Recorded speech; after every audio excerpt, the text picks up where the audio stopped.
तो कल की क्लास में अपने 4 क्वेश्चन सॉल्व किए थे और आज हम आगे करते हैं। आज हम सबसे पहले करेंगे छठा क्वेश्चन। 5वां क्वेश्चन सबसे लास्ट में कराएँगे आपको, क्योंकि 5वें क्वेश्चन में एक छोटा-सा कंसेप्ट समझाना है, ठीक है? वैसे 5वां क्वेश्चन कुछ भी अलग नहीं है। जिस तरीके से आप अभी तक माध्य निकालते हैं, वैसे भी निकाल सकते हो। कोई इश्यू नहीं आएगा, आपका आंसर सेम आएगा। लेकिन उसमें एक छोटा-सा कंसेप्ट समझाना ज़रूरी है, क्योंकि माध्य निकालने में तो कोई दिक्कत नहीं आएगी, लेकिन माध्यक और बहुलक निकालोगे ना, फिर प्रॉब्लम आएगी। इसलिए छोटा-सा कंसेप्ट है, वो समझाना ज़रूरी है। वो मैं आपको लास्ट में समझाऊँगा, ठीक है ना? तो छठा क्वेश्चन कर लेते हैं। अच्छा ध्यान दीजिए, छठा क्वेश्चन, 7वां क्वेश्चन और 9वां क्वेश्चन, ये तीनों क्वेश्चन बिल्कुल सेम टू सेम है। इसमें कुछ भी अलग नहीं करना। जैसे आप पहले माध्य निकालते थे, वैसे ही अभी माध्य निकालना है। तो वीडियो को करिए पॉज़, पॉज़ करिए या फिर बंद कर दीजिए, है ना? और वीडियो को पॉज़ करने के बाद इन क्वेश्चंस को, छठा और 7वां और 9वां, ये तीनों क्वेश्चंस को पहले आप खुद ट्राई कीजिए, ठीक है ना? ये तीनों क्वेश्चन आप खुद कर भी सकते हैं और खुद ट्राई कीजिए। मान लीजिए कहीं पे दिक्कत आ जाती है, फिर आप चाहें तो वीडियो देख सकते हैं, ठीक है? तो छठा क्वेश्चन आपको करवा रहा हूँ पहले मैं। देखो जी, ये रहा। क्या बोला गया इसके अंदर? बोला कि निम्नलिखित सारणी किसी मोहल्ले के 25 परिवारों में भोजन पर हुए दैनिक व्यय को दर्शाती है। ये जो आपको सारणी दे रखी है ना, ये सारणी 25 परिवारों में जो डाटा है, उसको दर्शाती है। 25 परिवारों का क्या डाटा है? 25 परिवारों में जो भोजन पर हर रोज का जो खर्चा होता है ना, उसको दर्शा रही है। जैसे आप देखो, समझो इसको। जैसे यहाँ पे लिखा है परिवारों की संख्या, यहाँ पे लिखा है दैनिक व्यय, है ना? यानी 4 परिवार ऐसे हैं, 4 परिवार ऐसे हैं जहाँ पर हर रोज़ खाने पर 100 से लेकर के 150 तक, ₹100 से लेकर के ₹150 तक खर्चा होता है। समझे? भई कई बार नमक ले आए, कुछ सब्ज़ी ले आए, तो 4 परिवार ऐसे मिले जहाँ पर हर रोज़ ₹100 से लेकर के ₹150 तक का हर रोज़ का खर्चा है ना? हर रोज़ का खर्चा है किस पे? खाने पे। 5 परिवार ऐसे हैं जहाँ पे ₹150 से लेकर के ₹200 तक का खर्चा है। 12 परिवार ऐसे हैं जहाँ पे ₹200 से लेकर के ₹250 तक का खर्चा है ना? हो सकता है कि 12 के 12 परिवार जो हैं, इनमें हर रोज़ ₹200 खर्च होते हों।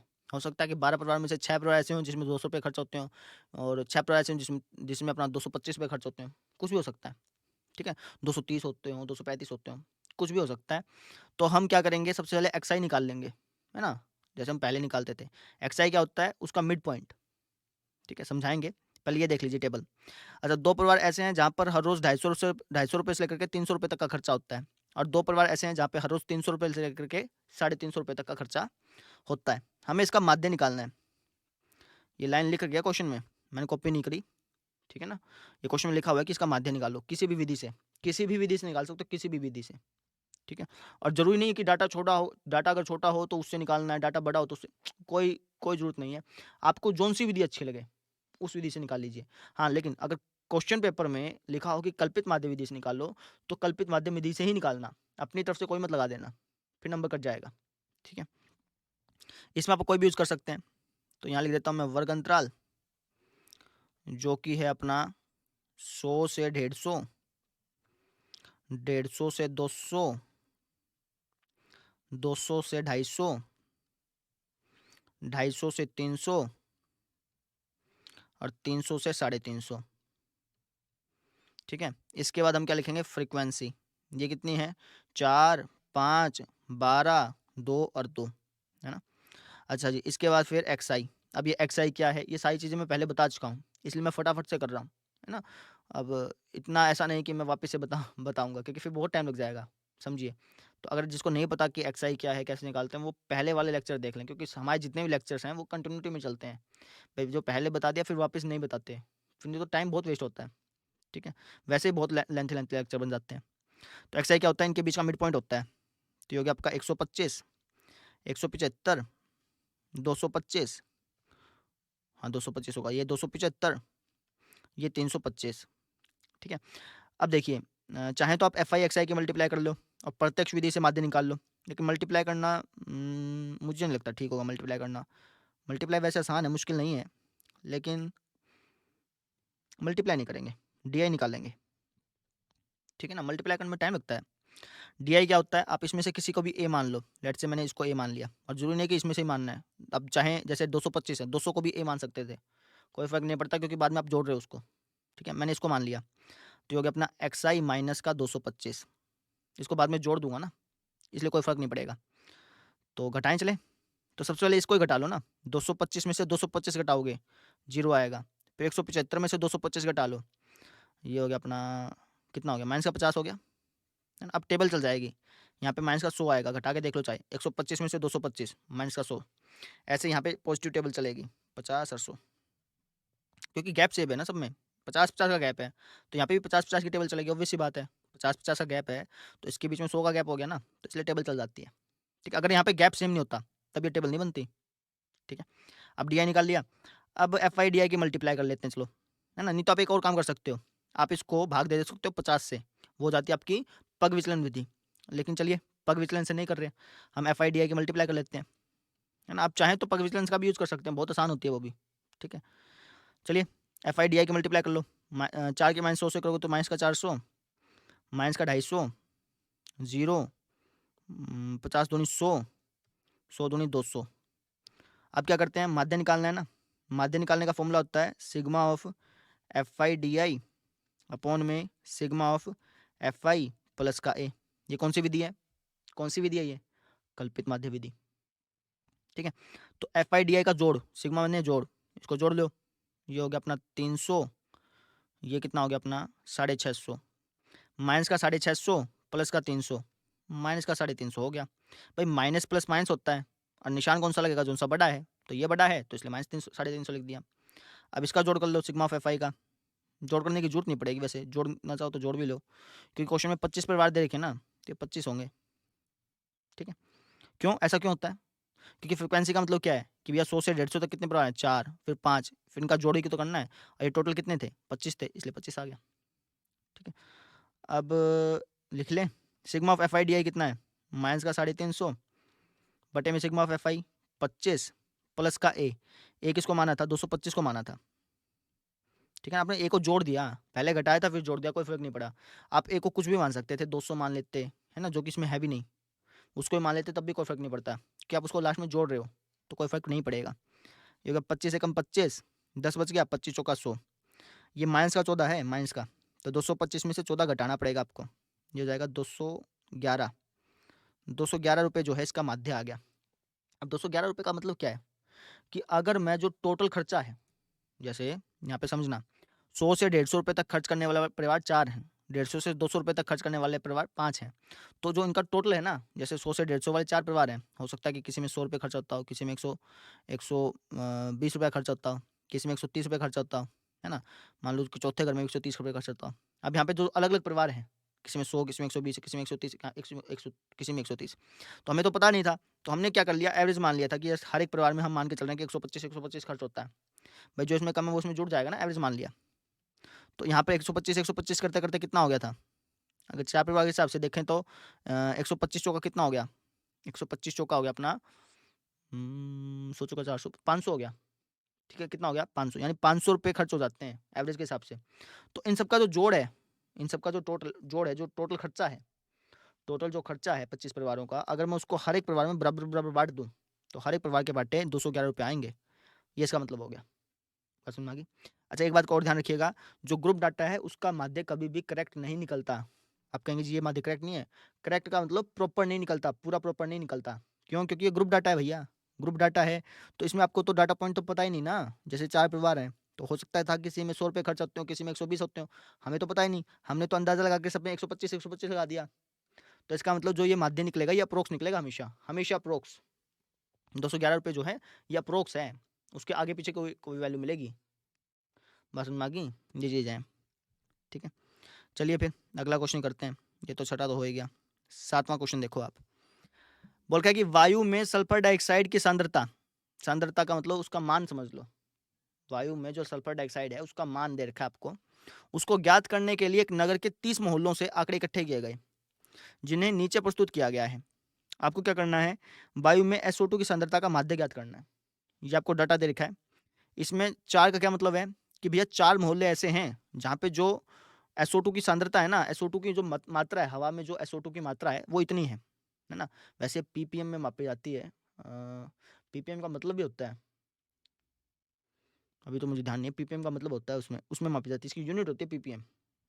ठीक है, 9 मोहल्ले ऐसे हैं जहाँ पर जो SO2 की मात्रा है वो इतनी है, 9 मोहल्ले ऐसे हैं जिसमें जहाँ पर SO2 की मात्रा इतनी है, 2 मोहल्ले ऐसे हैं जहाँ पे SO2 की मात्रा इतनी है, 4 मोहल्ले ऐसे हैं जहाँ पे SO2 की मात्रा इतनी है, 2 मोहल्ले ऐसे हैं जहाँ पे एसओटी की मात्रा इतनी है, आपको माध्य निकालना है। तो जैसे आप पहले निकालते थे वैसे ये निकालना है, जैसे पिछला क्वेश्चन किया वैसे ये करना है।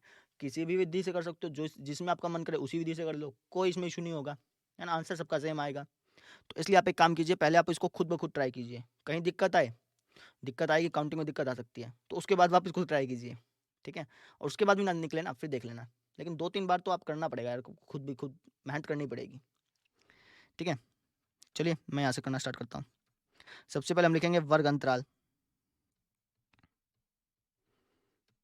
ये हो जाएगा अपना 0.00 से लेकर के 0.04 तक, फिर 0.04 से लेकर के 0.08 तक, फिर 0.08 से लेकर के 0.12 तक, यही बात है। फिर 0.12 से लेकर के 0.16 तक, 0.16 से लेकर के 0.20 तक, 0.20 से लेकर के 0.24 तक। अच्छा, कभी आपने नोटिस किया अभी तक जितने भी क्वेश्चन किया ना हमने, उन सब में गैप सेम था, लेकिन क्या हमेशा ऐसा ज़रूरी है? नहीं, हो सकता है गैप अलग अलग हो।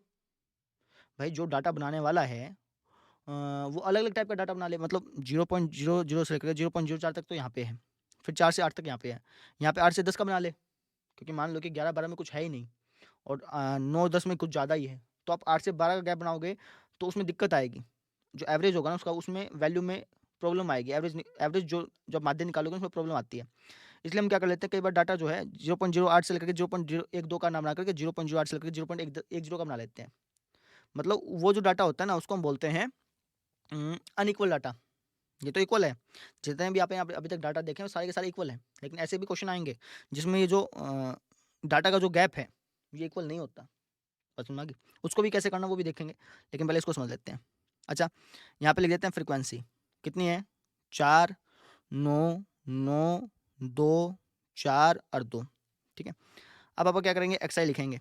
एक्स आई क्या होगा, इनके बीच का मिड पॉइंट, जो कि होगा 0.02, 0.06, ठीक है। इनके बीच में 4 और 8 के बीच में 6 आएगा, 8 और 12 के बीच में क्या आएगा, 10 आएगा। फिर यहाँ पे 12 और 16 के बीच में 14 आएगा, 18 आएगा और 22 आएगा। कैसे निकाल रहा हूँ ये बातें मैं कल बता चुका हूँ, इसलिए मैं वापस रिपीट नहीं कर रहा हूँ, ठीक है। चलिए, एक्स आई हो गया। अब चाहें तो आप एफ आई एक्स आई के मल्टीप्लाई कर लो, तो मल्टीप्लाई करें क्या, मल्टीप्लाई कर लेते हैं, प्रत्यक्ष विधि से कर लेते हैं। नहीं तो आप चाहो तो इसको कल्पित माध्य विधि से भी कर सकते हो, चाहो तो आप इसको पग विचलन से भी कर सकते हो, आपकी मर्जी है।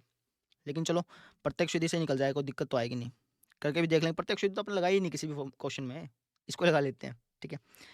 तो 4 दूनी 8, 6 निमा 54, 9 दाएँ 90, 14 दूनी 28, 18 चौका 72, 18 चौका 72 होता है ना, हाँ ठीक है, 22 दूनी 44, ठीक है। तो माध्य निकालने का तो बहुत ही आसान तरीका है, अगर आप प्रत्यक्ष विधि से माध्य निकालो तो कोई दिक्कत ही नहीं है, sigma of F I x I upon में सिग्मा ऑफ एफ आई, यही तो फॉर्मूला होता है हमारा। तो एफ आई एक्स आई का जोड़ कर लो, कितना होगा, 4 2 6 8 14, हाँ 14 4 18, 18 8 26 हो गया, 2 आंसर ऊपर गया। तो 7 और 4 11 और 2 13, 13 और 9 22, 22 और 5 27 हो गया, 27 और 2 30, 30 कैसे 29, 3 आंसर ऊपर, 3 का 3, जोड़ देख लेते हैं भैया कभी गलत ना हो।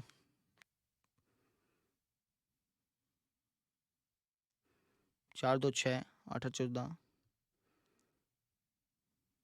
ठीक है, ठीक ही होना चाहिए, कोई दिक्कत तो आनी नहीं चाहिए।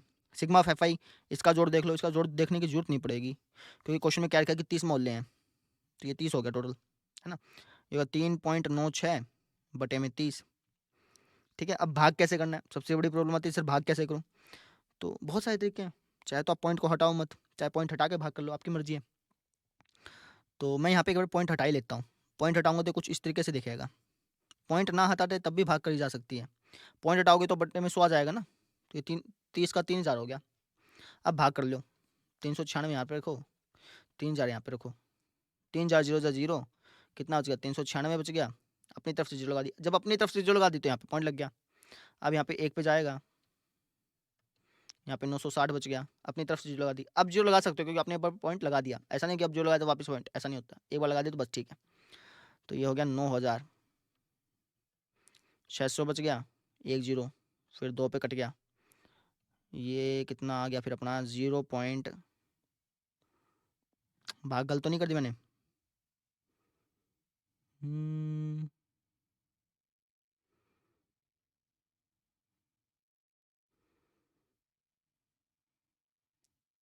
ठीक है यार, अपनी भाग तो 0.132 ये आया मेरा आंसर। अब आंसर चेक करना पड़ेगा मुझे।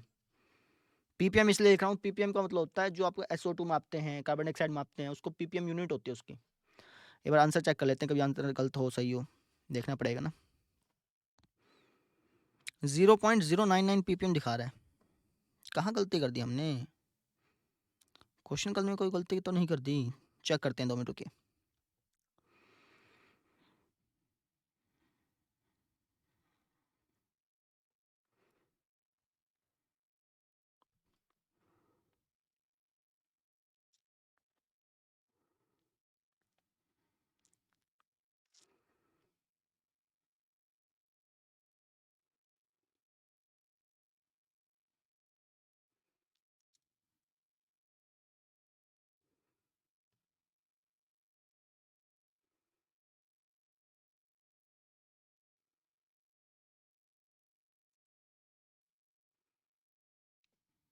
ये तो ठीक है भाई, 2 4 2 6 8 14 18 18 8 26 2 असले ऊपर 7 4 11 12 13 13 9 22 और 5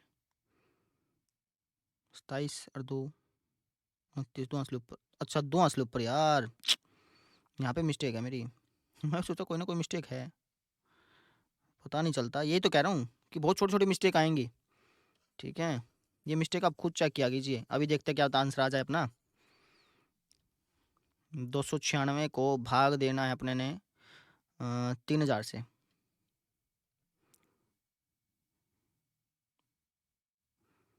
यही थी, यही गलती थी, और तो क्या गलती थी।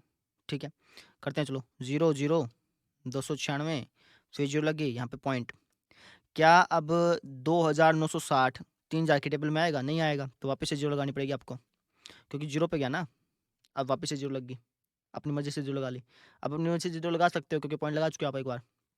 अब कितने में जाएगा?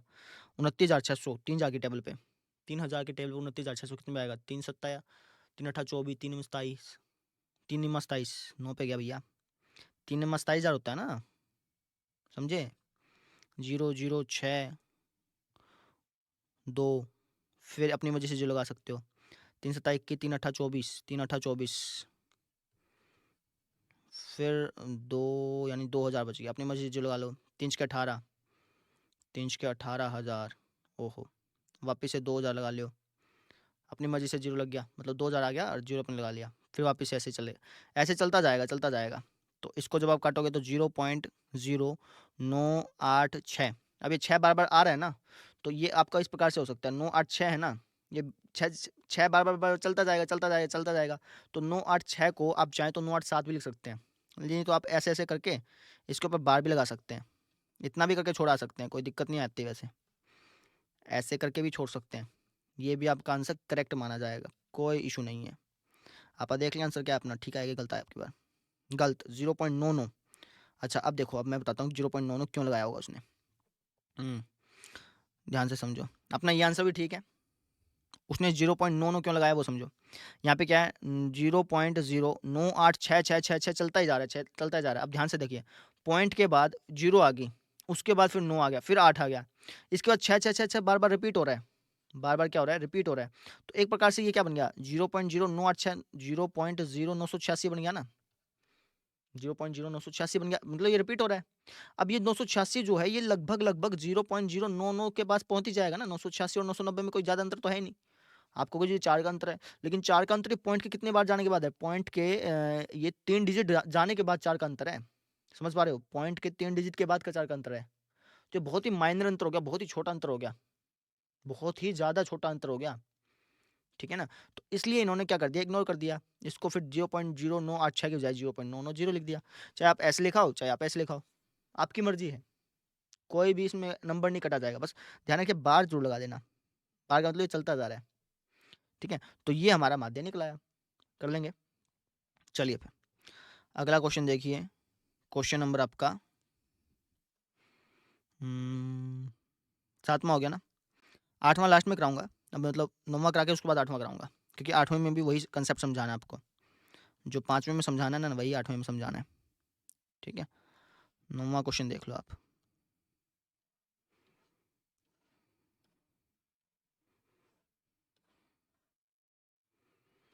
देखो जी, बोला कि निम्नलिखित सारणी 35 नगरों की साक्षरता दर दर्शाती है। ये जो सारणी दे रखी है ना, ये 35 शहरों की साक्षरता दर दिखा रही है ना।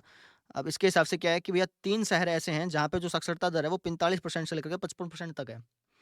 10 शहर ऐसे हैं जहाँ पे साक्षरता दर 55% से लेकर के 65% तक है। मतलब 10 शहर में हो सकता है कि भैया किसी एक शहर में 55% लोग साक्षर हों, किसी में 60% हो, किसी में 62 हो, किसी में 63 हो, कुछ भी हो सकता है। ठीक है, 11 शहर ऐसे हैं जिसमें इतनी साक्षरता दर है, 8 इतने हैं जिसमें इतनी है, 3 शहर ऐसे हैं जिसमें इतनी है। ठीक है, आपको इसका माध्य ज्ञात करना है। तो जैसे पहले किया था वैसे करना है, कोई दिक्कत नहीं आएगी। पहले खुद ट्राई कीजिए इसको। तो यहाँ पे हमने लिख दिया वर्ग अंतराल। वर्ग अंतराल कितना है? 45 से 55, 55 से 65, 65 से 75, 75 से 85, 85 से 95। ठीक है, अब आप यहाँ पे क्या करेंगे? फ्रीक्वेंसी लिखेंगे, जो कि 3, 10, 11, 8 और 3। फिर आप क्या करेंगे? एक्सआई लिखेंगे। एक्सआई क्या होता है? इनके बीच का मिड पॉइंट 45 और 55 के बीच में क्या आएगा? 50 आएगा। यहाँ पे 60 आएगा, यहाँ पे 70 आएगा, यहाँ पे 80 आएगा, यहाँ पे 90 आएगा। हाँ ठीक है, यही बात है। ठीक है, अच्छा, अब चाहें तो एफ आई एक्स आई कर लीजिए, लेकिन मैं इसको घटाऊंगा। एफ आई एक्स आई में थोड़ा मुश्किल आएगी। एक्स आई माइनस का कर दिया हमने, डी आई क्या हो जाएगा? एक्स आई माइनस में लेट से इसको ए मान लिया, तो 70 घटा देते हैं, 0। यहाँ पे क्या होगा? 60 में 70 गया, माइनस का 10, टेबल चल जाएगी। क्योंकि ये आपका जो डाटा है ना, ये इसके अंदर जो गैप है वो इक्वल है, इसको बोलते हैं इक्वल फ्रिक्वेंसी डिस्ट्रीब्यूशन। यहाँ पे क्या हो जाएगा? 10 हो जाएगा, यहाँ पे 20 हो जाएगा, है ना। अब चाहे तो अब मल्टीप्लाई कर लीजिए, तो कर लेते हैं, अभी कर लेते हैं, एफ आई डी आई कर लेते हैं। ये हो जाएगा माइनस का 60, माइनस का 100, 0, 8 दाएँ 80 और 20 दिया 60। ये हो गया आपका 80 और 60 140। इसको जोड़ोगे तो 160, 160 माइनस का 160 प्लस का 140, माइनस का 20 बच गया आपका। एफ आई का जोड़ कर लो, जोड़ करने की जरूरत नहीं पड़ेगी। 35 ने अगर बोल रखें तो 35 हो गया। ये माध्य निकालने के फॉर्मूला क्या होगा? आपने कौन सी विधि लगाई है? एफ आई डी आई वाली, यानी कौन सी? कल्पित माध्य है। तो sigma of F I D I upon में sigma of F I plus में ए। तो एफ आई डी आई का जोड़ कितना है? माइनस का 20। एफ आई का जोड़ कितना है? 35। ए किसको मानना है? 70 को। तो इसको भाग कर लो, है ना। तो 20 अंदर चल गया, 35 बाहर, माइनस तो बाद में लगा देंगे। 35 जीरो जा 0, ये हो गया 20 का 200 बन गया, क्योंकि पॉइंट लगेगा ना अब। ठीक है, 200 बन गया। 35 35 के पारे पे कितने में जाएगा फिर ये? इसके पास क्या पहुंचेगा? 35 दूनी 70, 35 दिया 105, 35 चौका 140 हो गया। 35 पंजे पे जाएगा कि 6 पे जाएगा? 6 ती 18, 6 पंजा 30, नहीं 5 पे जाएगा ये। 25 25 दो असली ऊपर, 5 थे 15 2 17, 25 बच गया, 0 लग गई। अब कितने पे जाएगा ये? 35 के पारे पे 250 कितने में जाएगा? इसके पास पहुंचेगा पर पूरा ऊपर तो कहाँ जाता होगा ये? तो 7 पे जाना चाहिए क्या? 7 पंजा 35, 3 असली ऊपर, 7 तिया 21 और 3 24। हाँ 3 पे चल जाएगा। सॉरी कितने में गया था ये? 7 पे गया था ना, 7 पे चल जाएगा।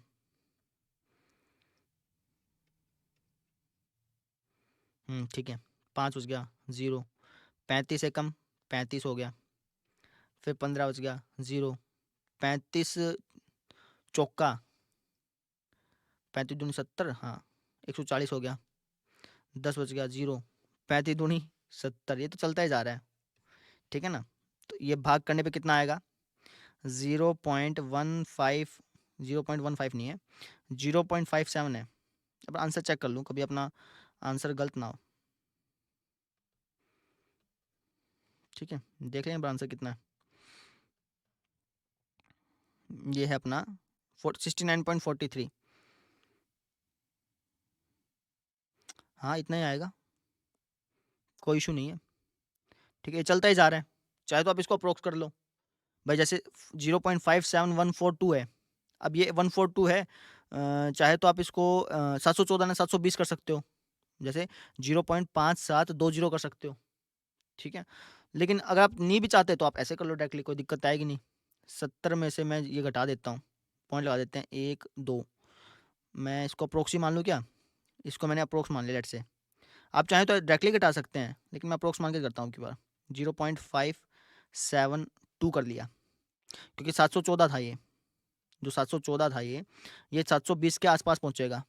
अब पॉइंट के बाद है ना, तो इतना इतना ऐसे में समझना कि यार 6 का अंतर नहीं, पॉइंट के बाद बहुत ज़्यादा, पॉइंट के बाद आपने एक डिजिट छोड़ दिया उसके बाद है ये, तो 714 को 720 लिख पाओगे आप आराम से, कोई दिक्कत नहीं आती। नहीं तो आप डायरेक्टली ऐसे घटा लो, अगर आपको ऐसे समस्या है ना, अप्रोक्सीमेशन करने करने में दिक्कत आए, तो आप ऐसे घटा लो, कोई दिक्कत तो है ही नहीं। तो मैं यही घटा देता हूँ। पॉइंट के बाद कितने हैं, 4 है ना, चलो, तो ये हो जाएगा अपना 0.5714 टू 5 थे, सॉरी, घटाते हैं। 10 में 2 गया 8, 9 में से 4 गया 5, 9 में से 1 गया 8, 9 में से 7 गया 2, है ना, ये तो 10 हो जाता है, फिर 9 फिर 9 फिर ये 9 फिर ये 9, 9 में से 5 गया 4, यहाँ पे कितना हो जाता है, यहाँ पे 9 बच गया, 9 में से जो गई 9, यहाँ पे एक कम हो जाएगा 6, ये हो गया जी आपका 6 9.4285 इसको अप्रोक्स करके लिखा होगा आंसर में, देखें 4 3 लिख दिया, ये तो बता रहा हूँ मैं आपको, अप्रोक्स करके कर दिया, चाहे आप इतना कराओ चाहे अप्रोक्स कर दो, कोई भी इसमें इशू नहीं है। ठीक है, तो ये आपका माध्य आ गया, है ना। अच्छा जी, 1 मिनट रुकिए, यहाँ पे प्रतिशत में दिया है, तो इसकी जो यूनिट है वो भी आप प्रतिशत लगा लो, ये आपका आंसर हो गया। बस समझ में आ गई, कर लेंगे, चलिए हो गया। अच्छा अब देखिए 2 क्वेश्चन बच रहे हैं आपके, उनको कर लेते हैं।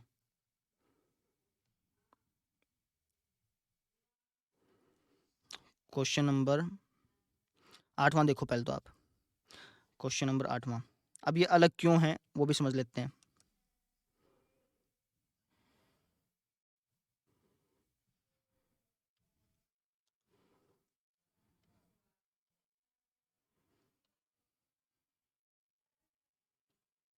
कौन आ गया यार, 2 मिनट रुको।